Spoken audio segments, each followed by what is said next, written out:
मस्त एकल्या जाग्यावर तुमचं घर आहे, निवांत आहे, सगळीकडे हिरवंगार वातावरण आहे. पावसाळ्याचे दिवस असतात, पाऊस चालू असतो. तुम्ही बाल्कनीमध्ये खुर्चीवर आरामशीर बसलेले असता, तुमच्या मोबाईलमध्ये रील स्क्रोल करत, आणि एका हातामध्ये चहाचा कप असतो. थंडगार वारा आजूबाजूला असतं, चहाचा कप गरम असतो, तुम्ही पिता एकदम निवांतपणे. तुम्ही तुमच्या आयुष्याची मजा घेता. तेवढ्यात तुमच्या घरात जो पाळलेला कुत्रा असतो तो बाहेरून पळत पळत येताना तुम्हाला दिसतो, आणि त्याच्या तोंडामध्ये तुम्हाला काहीतरी दिसतं. तो कुत्रा जवळ येतो, त्याच्या तोंडामधली जी काही वस्तू आहे ती वस्तू तुमच्या पायथ्याशी टाकतो, आणि जेव्हा तुम्ही त्या वस्तूकडे बघता त्यावेळेस तुमच्या पायाखालची जमीन सरकते. कारण ती वस्तू एका माणसाची कवटी असते, आणि त्या कवटीकडे बघितल्याच्या नंतर असं वाटतं की ती कवटी आत्ताच ताजी ताजी तोडलेली आहे किंवा काढलेली आहे. त्याच्यावरचं जे कातड असतं ते आत्ताच ताजं काढून फेकलेलं असतं, ती कवटी तुमच्यापाशी आणून टाकलेली असते.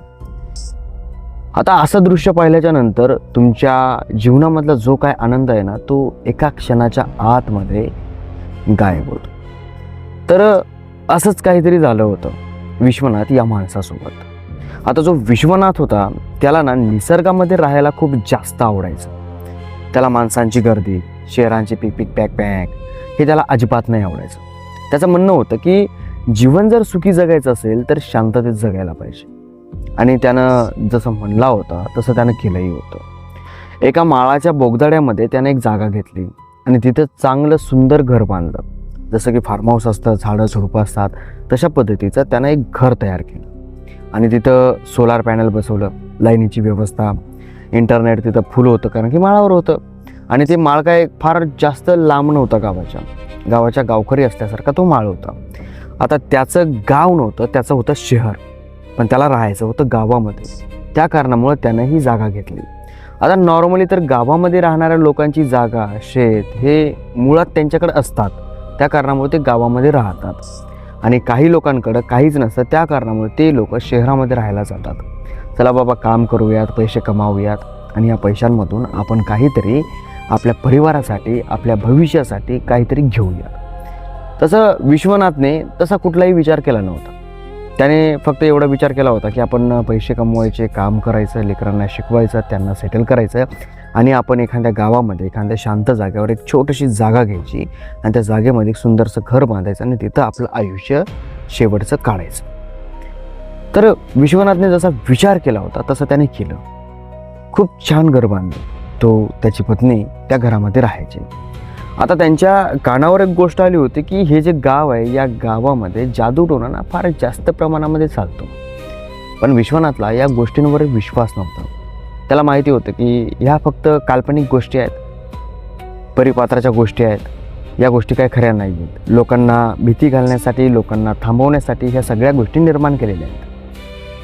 जसं की आता लोकांना जर माहिती झालं की देव नाही आहे, राक्षस नाही आहे, काहीच नाही आहे, तर लोक बिनधास्त वाईट कामं करायला सुरुवात करतात. तर काही लोकांचं असं म्हणणं असतं की बाबा, हे जे देव निर्माण केलेले आहेत, हे जे नियम निर्माण केलेले आहेत, हे या कारणासाठी निर्माण केलेले आहेत की लोक वाईट गोष्टी जास्त करू नयेत. वाईट गोष्टी करण्या अगोदर त्यांच्या डोक्यामध्ये यावं की आपण वाईट केल्याच्या नंतर आकाशामध्ये, स्वर्गामध्ये आपण जेव्हा जातो त्यावेळेस आपला निर्णय होतो. आपण जर जास्त वाईट कामं केले तर आपण नरकामध्ये जाऊ शकतो, चांगले कामं केली तर स्वर्गामध्ये जाऊ शकतो. स्वर्गात गेल्याच्या नंतर खूप काही आनंद भेटतो, आणि नरकात गेल्याच्या नंतर खूप काही व्यथासुद्धा भेटतात. हे सगळ्यांना मनात घालून दिलेलं आहे, असं काही लोकांना वाटतं. आता खरं काय आणि खोटं काय हे तर आपल्याला माहिती नाही आहे. आपण कधी जाऊन वरी वापस आलेलो नाही आहे, किंवा एखादा माणूस असा कोणताही नाही आहे जो मेलाय आणि आलाय, त्याने सांगितलं की असं असं आहे, तसं तसं आहे, आणि त्यांनी सांगितलं जरी असेल तरी आपल्याला काय गॅरंटी की तो मेला होता खरंच. तर असल्या काही गोष्टी होतात. तसंच विश्वनाथला सुद्धा या गोष्टींवर जास्त काही विश्वास नव्हता. तो त्या या कॅटेगरीमधला माणूस होता की देव, राक्षस, भूत, प्रेत, कर्म, धर्म असं काहीही नसतं, फक्त जगणं आणि जगणं. मग हे माणसावर आधारित असतं की नेमकं आपल्याला जगायचं आहे कसं, चांगलं जगायचं आहे की वाईट जगायचं आहे, चांगल्या विचारांना घेऊन जगायचं आहे की वाईट विचारांना घेऊन जगायचं आहे, हे माणसावर अवलंबून असतं.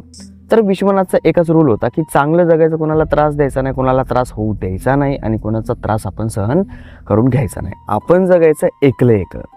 आणि जोपर्यंत माणूस शिकला जात नाही तोपर्यंत माणसाला समजत नाही की आपण काय आहेत, आपलं आयुष्य काय आहे आणि आपल्याला करायचं काय.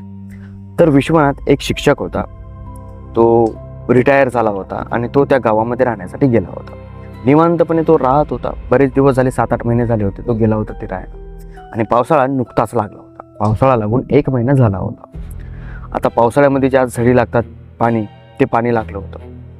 आणि विश्वनाथची आदत होती पेपर वाचणं, मोबाईल बघणं आणि निवांत असं बसून चहा वगैरे पिणं. चहाची खूप जास्त त्याला तलब होती आणि आदतही होती. तर त्याला जास्त पेपर वाचण्याचा शौक होता. पण रोज पेपर एकच येत होता. एक पेपर दिवसभर किती वाचणार आहे माणूस? 1-1.5 घंट्यामध्ये सगळं वाचून तो आरपार करून टाकायचा. नंतर मग राहिलं मोबाईलमध्ये त्याचा इंस्टाग्राम होतं. त्या इंस्टाग्रामवर भक्तीचे गीत ऐकायचा किंवा रील्स बघायचा किंवा आधुनिक काळामधल्या ज्या काही गोष्टी असतात त्या गोष्टींना तो बघायचा. म्हणजे ज्या नवीन नवीन एक्सपेरिमेंट गोष्टी पाहणं त्याला फार जास्त आवडायच्या. तर एक दिवस तो त्याच्या बाल्कनीमध्ये बसला होता, खुर्चीवर, मस्त आराम खुर्चीवर. त्याचं वय जास्त होतं ना, रिटायरमेंट झाला होता. तो खुर्चीवर बसला होता. एका हातामध्ये गरम चहाचा कप होता, पेपर वाचणं वगैरे झालेला होता. आता मोबाईल हातामध्ये घेतलेला होता. त्याच्या डोक्यामध्ये काहीच नव्हतं. डोकं पूर्णपणे ब्लँक होतं. काहीच विचार नव्हता. फक्त आणि फक्त तो स्क्रोल करत होता, बघत होता बघायचं म्हणून, आणि चहा पित होता. त्याला चहा पिऊ वाटत होता म्हणून. ना तो ड्रिंक करायचा, ना स्मोकिंग करायचा, ना कोणता गुटखा खायचा. तो एकदम निर्मळ आणि निरपेसनी माणूस होता. तर तेवढ्यात त्याची नजर ना आपल्या घराकडे येणाऱ्या पाऊल वाटेकडे जाते. आता त्याने ना एक कुत्रा पाळलेला होता. त्याचं नाव डाग्या असं होतं. आता तो कुत्रा तिकडून पळत येऊ लागला. आता तो डाग्या जो आहे तो 2 दिवस झाले गायब होता. आणि तो 2 दिवस गायब असल्यामुळे जो हा विश्वनाथ आहे, हा गावामध्ये जाऊन सुद्धा बघितलं की माझा कुत्रा दिसला का, कुठं आहे का. तरी याला 2 दिवसामध्ये तो कुत्रा दिसला नाही. आणि तो कुत्रा याचा फार लाडका होता. तर त्या रस्त्याने येता येता त्याला तो डाग्या दिसला. डाग्या दिसल्याच्या नंतर हा फार खुश झाला की डाग्या आला. याने कप साईडला ठेवला, तो मोबाईल साईडला ठेवला आणि त्या कुत्र्याकडे बघायला लागला तो कसा पळत येतोय. पण याचं लक्ष त्याच्या तोंडाकडे गेलं. त्याच्या तोंडामध्ये एक वस्तू होती. आता तो जोरात पळत आला आणि त्याने काय केलं, याच्या दोन्ही पायाच्या आतमध्ये ती वस्तू ठेवली आणि याच्या मांडीवर 2 पाय ठेवले आणि याच्या तोंडाला चाटायला लागला. म्हणजे लाड घालतो ना कुत्रा, तशा पद्धतीचा तो कुत्रा याला लाड घालायला लागला. थोडा वेळ लाड घातला आणि उतरला आणि त्याच्या जागेवर तो जाऊन बसला तिकडं, जिथे त्याची जागा असते तिथं रोजची. आता याने लक्ष केलं नाही खाली की नेमकं काय आहे काय नाही म्हणून. म्हणजे याने मोबाईल घेतला आणि स्क्रोल करायला सुरुवात केली. थोड्या वेळानं याने पाय उचलला आणि पाय उचलल्याच्या नंतर याचा पाय त्या वस्तूवर पडला. आता पाय थोडासा वर होता. मग याने विचार केला की डाग्याने नेमकं आपल्याजवळ टाकलं काय. मग त्याने असं सहज खाली वाकून पाहिलं.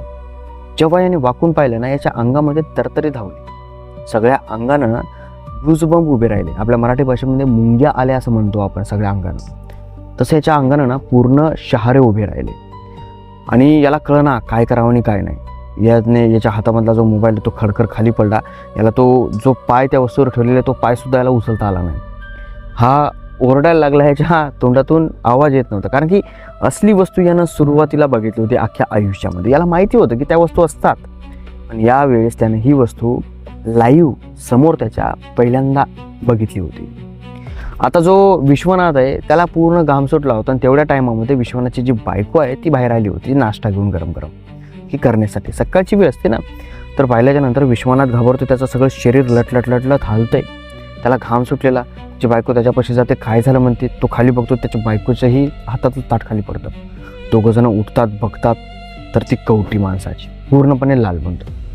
जसं की आत्ता त्या कवटीवरची चमडी उधळली, काढली आहे आणि ती कवटी आता तिथं फेकून दिली. यांना कळत नाही काय करावं आणि काय नाही. गावामधल्या एका माणसाला फोन लावतो विश्वनाथ. त्याला म्हणतो की आमच्या कुत्र्यानं असा कार्यक्रम केलेला आहे आणि ती कवटी इथं आणलेली आहे.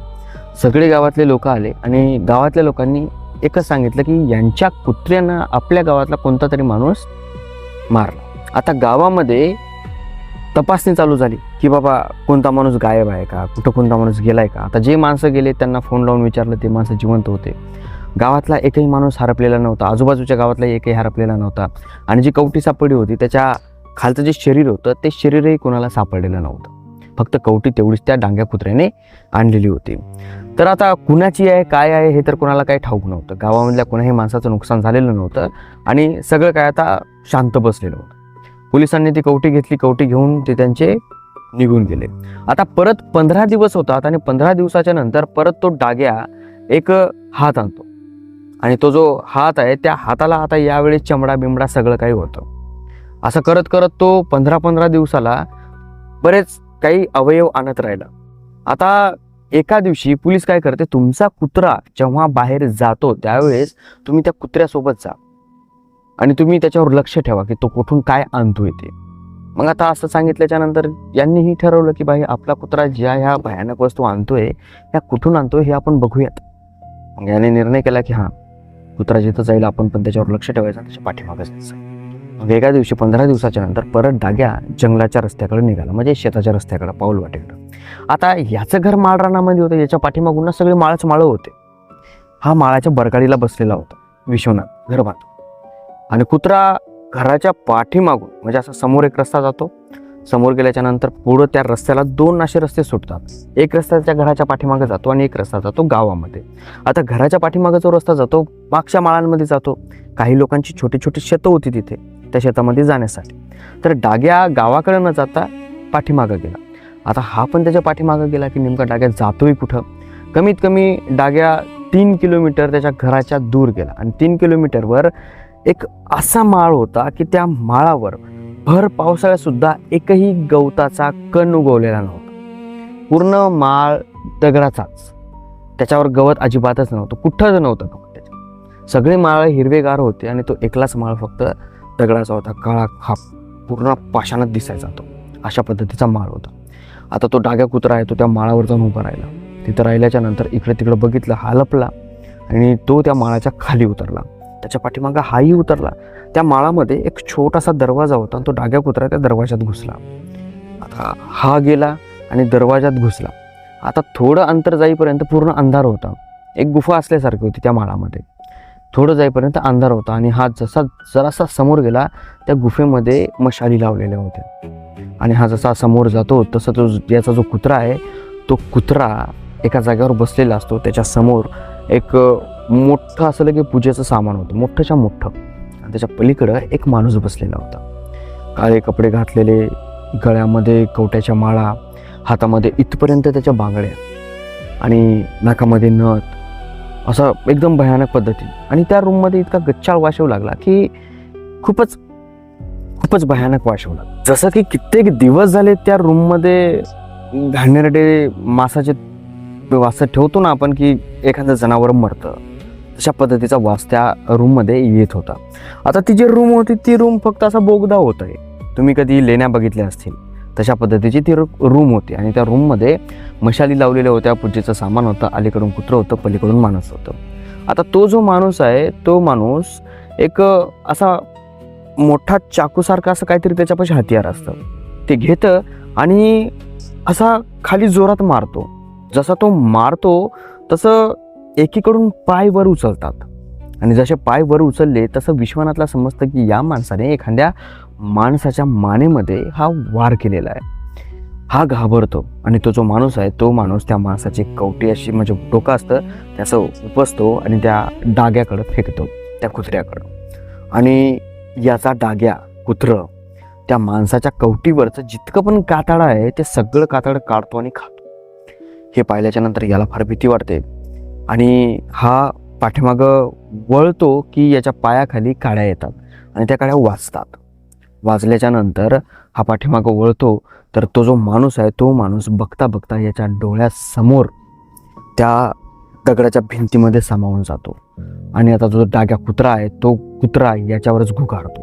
म्हणजे असं की त्या कुत्र्याला सहन नाही झालं याचा मालक इथं आलेला, आणि आता तो कुत्रा असं म्हणतोय की याच्या मालकाला मला मारायचं आहे. तो घुगारतो आणि असा वर उभा राहतो जसं की आता याच्यावर अटॅक करणार आहे.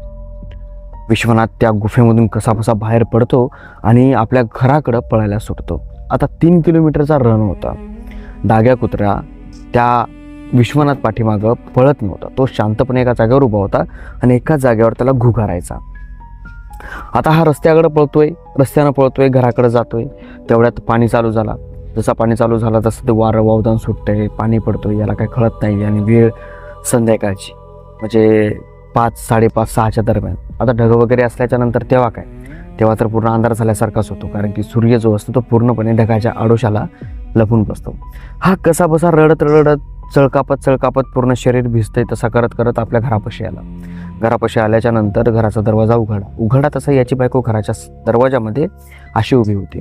याची बायको याला एकच प्रश्न विचारते की तुम्ही हातामध्ये छत्री घेऊन गेलात आणि तशीच आलात, तुम्ही भिजलात पण छत्री उघडली नाही, काय चाललंय? हा आपल्या हाताकडे बघतो तर याच्या हातामध्ये खरंच छत्री होती. याला भान नाही राहिलं की आपल्यापाशी छत्री आहे म्हणून. हा म्हणला की तू तू काही विचारू नको, मला घरामध्ये येऊ दे, मला कपडे बदलू दे, मी तुला सगळं काय सांगतो की नेमकं मी काय बघितलंय. खूप भयानक प्रकार बघितलाय या गावामध्ये. खरंच फार विचित्र शक्ती आहेत आणि या गावामधले लोक जे म्हणतात होते ना ते ते ते खरं आहे. आपण काय करू, उद्या सकाळीच आपलं सगळं सामान आहे ना हे घेऊ आणि इथून निघून जाऊ, असं तो म्हणला सकाळी. आणि आता रात्र झालेली होती. आता येदोळका तर तो जाणार नव्हता ना, कारण की बाहेर पाऊस चालू होता, सगळं वातावरण बिघडलेलं होतं, रात्र झालेली होती आणि तो एकतर माळामध्ये राहायचा, त्याची स्वतःची गाडी त्याच्याजवळ नव्हती. तर तो म्हणला की आपण सकाळी शहराकडे निघून जाऊ. त्याची बायको कन्फ्यूज झाली की इतका हा घाबरतोय का, नेमकं झालंय काय, ती विचारण्याचा प्रयत्न करते. पण तो म्हणतो नाही थांब थोडंसं, मला पहिले फ्रेश हो, मला पहिले अंग पुसू दे माझं, मला कपडे बदलू दे. तो जातो बाथरूममध्ये, कपडे वगैरे बदलतो आणि कपडे घालत तो बाथरूमच्या बाहेर येतो. आता त्याची बायको एका खुर्चीवर बसलेली असते. आता हा जसा बाहेर आला तसा हा भीत म्हणायला लागला की मी खूप भयानक प्रकार पाहिलाय. आपला डाग्या तिकडं त्या माळामध्ये गेला होता. तिथे एक फार विचित्र प्रकारचा माळ आहे. त्या माळामध्ये एक गुफा आहे. त्या गुफेमध्ये तो आपला डाग्या गेला आणि त्या आपला डाग्या आता आपला नाही राहिला, तो कुणाच तरी राहिलाय. तिथे फार जास्त प्रकारामध्ये विचित्र प्रकार आहे. भूत राहतं तिथं, भूत. आणि आपला डाग्या तर भूताचा झालाय. आता तो जो भूत आहे तो माणसांना कापतो आणि तो आपल्या डाग्याला खायला देतो, असा हा म्हणायला लागला. तेवढा त्याच्या कानावर एक आवाज येतो घुगारण्याचा. हा शांत बसतो आणि जो डाग्या कुत्रा आहे तो त्याच्या बायकोच्या पायथ्याशी बसलेला असतो आणि तिथून वळून याच्याकडे बघतो. वळून पाहिल्याच्या नंतर याला चळकाप सुटतो. हा त्याच्या बायकोला म्हणतो आगा त्या कुत्र्याला हाड, त्या कुत्र्याला पळव तिकडून. आणि हा त्या कुत्र्याला हाड असं म्हणायला लागतो. तो तिथून उठत नाही. तो कुत्रा याच्याकडे अशा पद्धतीने घुकारतो जसं की तो आता याला 100% खाणार, म्हणजे खाणारच, याला सोडणार नाही, अशा पद्धतीचा तो कुत्रा होता. आणि आश्चर्याची गोष्ट अशी होती की त्या कुत्र्याच्या तोंडामध्ये मांसाचा तुकडा होता. आणि जे याची बायको होती ती त्या खुर्चीवर बसलेली होती आणि ती त्या कुत्र्याच्या डोक्याला असं चोंबाळत असते हळूवार. तर याला समजत नव्हतं की नेमकं व्हायलंय काय. मी याला सांगतोय की त्या कुत्र्याला चोंबाळतीये, त्याच्या तोंडामध्ये मांसाचा तुकडा आहे. हिला कसा काय फरक पडत नाही, हिला समजत नाही. हा हळूवार तिथं जातो आणि तिच्या खांद्यावर हात ठेवतो, इकडच्या बाजूला भीत असा हळू. अगं उठ, तो डाग्या आता आपला डाग्या नाही राहिलाय, उठ. तेवढ्या त्याची बायको त्याच्याकडे असं तोंड वळवते आणि पाहते. जसं त्याच्या बायकोने याच्याकडं पाहिलं तसं याला फार मोठा झटका आला, अटॅक आला, अटॅक खूप मोठा. आणि हा खाली जमिनीवर पडला. आणि पडल्याच्या नंतर आता याचे डोळे लागले. डोळे लागल्याच्या नंतर काही वेळाच्या नंतर याचे डोळे उघडे तर हा बघ तुम्ही एका हॉस्पिटलमध्ये आहे आणि डॉक्टरांनी सांगितलेलं असतं की याचं काही खरं नाही वाचण्याचं, कारण की हा जो झटका होता हा लास्ट झटका होता आणि ऑपरेशन करताना काय खरं नाही. आम्ही ऑपरेशन अशा पद्धतीने करतो की वाचला तर वाचला, गेला तर गेला, हे तुमची सगळी जिम्मेदारी. हा जेव्हा डोळे उघडतो त्यावेळेस याची बायको शेजारी बसलेली असते, याचा मुलगा शेजारी बसलेला असतो, मुलगी शेजारी बसलेली असते. आणि हा त्याच्या बायकोला विचारतो तुझं तर तोंड पूर्णपणे डाग्याने खाल्लं होतं, तू तू तू अशी कशी काय झालेली आहेस. त्याची बायको म्हणते काय पिसं लागले तुम्हाला, तुम्ही बाथरूममधून बाहेर आलात आणि मी जेव्हा तुमच्याकडे बघितलं त्यावेळेस तुम्ही अचानक खाली पडलात. मग मी गावातल्या माणसांना फोन केला, त्यांना बोलावलं, तुम्हाला दवाखान्यात आणलं, यांना सांगितलं हे दवाखान्यात आले लेकरं, तुम्हाला काय झालंय आणि तुम्ही एवढे का भिलात. आता याच्या अगोदर पण त्याला झटके आले होते अटॅकचे आणि त्यावेळेस त्याचे ते काय थोडंफार ट्रीटमेंट केलं कामापुरतं, नंतर त्यानं काही ट्रीटमेंट केलं नाही. तर ऑपरेशनची वेळ आली. ऑपरेशनच्या वेळेला त्याला ऑपरेशन ते याच्यामध्ये घेऊन गेले आणि ऑपरेशन केलं तर तो वाचला ना, तो वारला माणूस, तो निघून गेला या जगामधून. पण ऑपरेशनच्या अगोदरच्या टायमामध्ये त्यानं हे सगळं काय प्रकरण जे झालं होतं ना ते प्रकरण त्याच्या बायकोला सांगितलं होतं. आता त्यानं जे सगळं सांगितलं होतं ते सगळं काही त्याच्या बायकोच्या डोक्यामध्ये होतं की आपल्या नवऱ्याने असं असं सांगितलेलं आहे. आता ती तिचा मुलगा, तिचं लेकरू म्हणजे तिची मुलगी त्या घरामध्ये काही वेळ राहिले आणि नंतर ते घर बंद केलं आणि शहरामध्ये राहायला गेले. त्याच्या बायकोला राहायचं नव्हतं गावामध्ये, पण याला राहायचं होतं. पण हिच्या डोक्यामध्ये ज्या गोष्टी होत्या, ज्या गोष्टी विश्वानातलेल्या सांगितलेल्या होत्या, त्या गोष्टीच्या डोक्यामध्ये होत्या आणि ही शहरामध्ये राहायला गेली. आता 15-20 दिवस आरामशीर जातात आणि 15-20 दिवसाच्या नंतर हिच्या दरवाजावर एक असा काहीतरी ठोठावल्याचा असं ऐकू जातं. तर ही उठते आणि दरवाजा उघडते, तर खाली हिचा डाग्या कुत्रा असतो आणि तो कुत्रा पाहिल्याच्या नंतर ही दरवाजा बंद करते. हे म्हणते की नाही, या कुत्र्याला मी घेणार नाही, या कुत्र्याला येऊ देणार नाही आणि काहीच नाही. तर तो जो कुत्रा आहे, तो कुत्रा तिथून जेव्हा वापस जातो नंतर कधीही परत येत नाही. तर अशा पद्धतीचं काहीतरी त्या माणसासोबत घडलं. आता त्या माणसाचा भास म्हणावा किंवा काही दुसरं म्हणावं हे सांगता येत नाही, पण ही जी आहे, ही या माणसाची बायको ही सांगते की तो जो कुत्रा आहे, तो कुत्रा माणसाचे अवयव आणायचं आणि कदाचित त्या माणसाच्या अवयवामुळे तिच्या नवऱ्यावर काहीतरी परिणाम झाला आणि त्या दिवशी जे नाही बघायचं ते तिच्या नवऱ्याने पाहिलं आणि त्या कारणामुळं त्याला अटॅक आला. पण हिच्यासोबत तसं काही झालं नाही आणि ही कधी त्या डाग्या कुत्र्याच्या पाठीमागे गेलीही नाही. जेव्हा हिच्या नवऱ्याने हिला सगळं सांगितलं की बाबा असं असं आहे, आपला कुत्रा आपला नाही राहिला, हे नाही राहिलं, ते नाही राहिलं, मी तुला असं सांगायचो, तुझा चेहरा पूर्ण खाल्लेला होता, तर तेव्हापासून हिने ठरवलं त्या कुत्र्यालाही येऊ द्यायचं नाही, त्या घरातही जायचं नाही, त्या गावातही परत जायचं नाही. कारण की त्या गावाने, त्या घराने, त्या कुत्र्याने हिचा नवरा गिळला होता. तेव्हापासून ही तिथं गेली नाही आणि आता थोडी सुखरूप आहे. आणि 15-20 दिवसाच्या नंतर तो कुत्रा हिच्या दारासमोर येतो, पण ही त्या कुत्र्याला मतात घेत नाही. जसं पाहिलं तसं दरवाजा बंद करते, छोटासा दरवाजा उघडते. ते कुत्रं बाहेर दिसलं की दरवाजा बंद करते. आणि कुणाला जर विचारलं की तुम्हाला तो कुत्रा दिसला का, कुणीच म्हणत नाही की तो कोणता कुत्रा आला म्हणून. आणि हे नॉर्मली अशा एखाद्या घरामध्ये राहत नव्हते, हे एका बिल्डिंगमध्ये राहत होते. बिल्डिंगमध्ये यांचा एक प्लॉट होता आणि त्या प्लॉटमध्ये राहत होते. आणि तिचे प्लॉट होता, तो प्लॉट कमीत कमी समजा 15व्या मजल्यावर प्लॉट होता. लिफ्टनं जाणं येणं करायचे त्या मजल्यावर, आणि त्या मजल्यावर हा कुत्रा 15-20 दिवसाच्या नंतर हिला दिसायचा. तर हिला माहिती होतं की तो कुत्रा आपल्याला दिसतोय ना. बऱ्याच वेळा लेकराला विचारलं, CCTV कॅमेरा चेक केले, त्या वॉचमॅनला विचारलं, पण तो कुत्रा कुठंही दिसला नाही, कुणालाही दिसला नाही. काळाक्षार कुत्रा होता तो, गावरानी कुत्रा. पण हिला 15-20 दिवसाच्या नंतर दिसायचा. तर हिला ती आदत लागून गेली. आता ती कुत्रा हिला रोज दिसतो, म्हणजे रोज नाही, 15-20 दिवसाच्या नंतर हिला दिसतो, पण हिला काय वाटत नाही, फक्त ही दरवाजा उघडत नाही, बंद करून टाकतो. हिचा एकच पाठला. तर हा होता आजचा अनुभव कसा वाटला? छान वाटला असेल तर लाईक करा, चॅनलला सबस्क्राईब करा. तुमच्यापाशी असा एखादा अनुभव असला तर काही डिस्क्रिप्शनमध्ये एक व्हॉट्सअप नंबर दिलेला आहे, त्यावर तुम्ही तुमचा अनुभव मला शेअर करू शकता. मी तो चॅनलवर म्हणण्याचा प्रयत्न करेल. तर चला भेटूया समोरच्या व्हिडिओमध्ये. तोपर्यंत जय हिंद, जय महाराष्ट्र.